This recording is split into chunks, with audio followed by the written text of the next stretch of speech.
The most optimistic women lived, on average, more than 5% longer than the least optimistic women. And that's about 4.5 years if you're doing the math. There are 6 actionable tips that can help cultivate a more positive, drama-free lifestyle by leveraging your personal style, your communication, and your daily habits.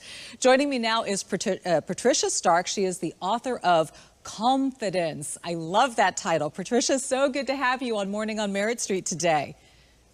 Oh, Dominique, thank you so much for having me. I'm thrilled to be here. Absolutely. We're thrilled to have you. Okay, so let's start with the first one, and that is dressing to reflect your happiness. You and I both chose yellow this morning. We must have done so for a reason.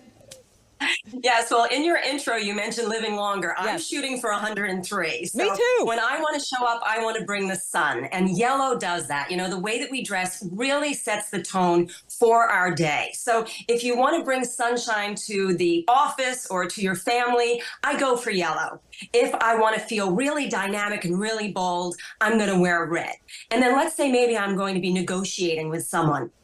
I'm going to go with navy blue because I want to feel real credibility. So, you know, the way that we show up, there's something called emotional contagion. So how we're coming into a situation is also going to make other people feel that same way as we interact with them. Yes, I agree with you wholeheartedly. And this next thing can also apply to fashion as well as other things as well. And that is inspirational messages. I love T-shirts that have neat quotes and sayings. Not only is it a refresher for you, but you're also telling the world, hey, look at this idea and concept. This may apply to you too.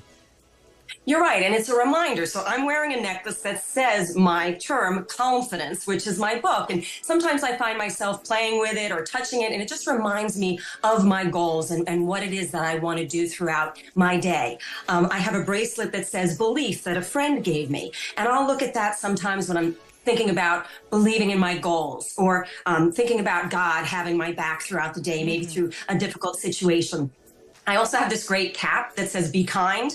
I was literally wearing this at the grocery store one time when a woman that I was dealing with was not in such a great mood.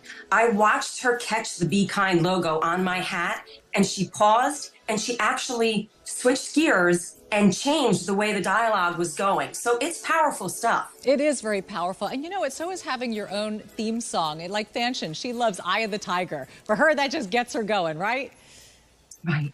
Yes. So, you know, how do you want to feel walking into a situation? Maybe you're down and you might want to whistle Bobby McFerrin's Don't Worry, Be Happy, or I Will Survive if you're really determined about something, or Firework or Roar by Katy Perry. I mean, studies show that both athletes and surgeons listen to different music to help them get into a certain mode to achieve their goals. So it really works for everybody. Patricia, your next one is bring on the Zen. What do you mean by that?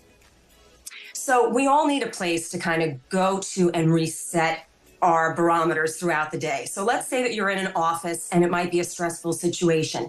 If you can set up a few things at your desk or even in your home where you can go and escape and recharge. And maybe that's something that smells like lavender. Maybe it's a stone that has a positive saying on it that you can rub. Maybe it's little flowers or plants that you have. Some things that you can keep at your desk that remind you, a picture of a loved one, a picture of your favorite pet, something that's going to reset and get you back into a more positive place, a more zen and calm place, so that you can go back and later and then deal with the rest of the world again. I love it. And your fifth one is great too. And you suggest keep a fashionable journal or notebook. So important. Yes.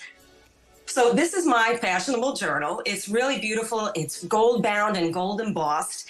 And, you know, studies show that when you write things down, you actually can get rid of a lot of the stress, getting it out of yourself and onto the paper, that actual hand-eye coordination of getting things down. And when you invest in a beautiful, fashionable journal, it becomes not only a keepsake, but it's also an escape where you can go and reflect on things, get those things out and onto paper. And it really makes a big difference. You can keep this in your Zen area if you want as well. And lastly, you say dress up your words and speak positively. Probably my favorite. Yes. Well, you know, and I'm sure you've heard this, that the most important thing you will ever hear is what you say to yourself. Right. But studies also show the things that we say out loud really take root in our subconscious. So watch the words that you're saying and try not to join into the gossip pity party that might be around you.